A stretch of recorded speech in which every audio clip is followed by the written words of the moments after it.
This is a great question, and I'm really glad that you asked it. I have several steps that I go through depending on what kind of a drawing it is.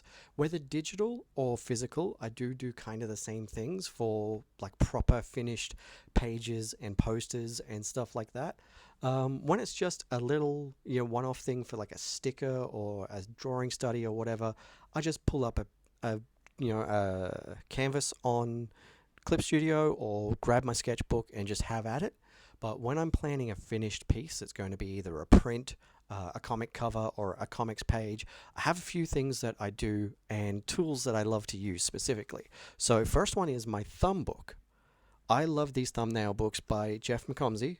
They're really great, and I like to do a couple of things. So, here you can actually see some of the thumbnails from the Snuffles the Indomitable comic. So, when I do a comic book page, I do a thumbnail like this to work out the pacing and the panels and the shape and what's going to be in it. And then I will do a rough pencil. So I'll do a rough pencil over this guide. I do the same thing for my prints and posters. I'll do a thumbnail. Let me show you a print thumbnail. So here's the commission thumbnails that I was just working on. These are the first thumbnails.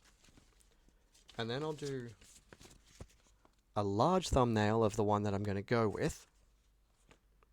And then I will open up Clip Studio, whether it's for a physical or a digital commission. This is the step that I always do. I'll open up Clip Studio and I'll pull up this template. Now, in Clip Studio, I've got it, these lines are in red, and I set it to a transparency so that I can layer it over all my things.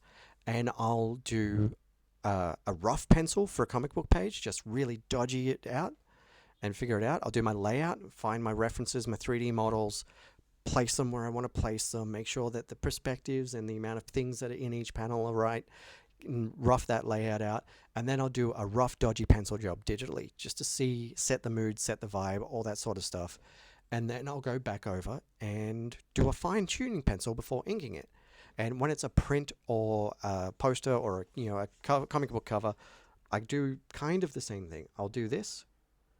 I'll do a rough layout, and then if I'm drawing traditionally, I will print that layout and transfer it to a Bristol like this one.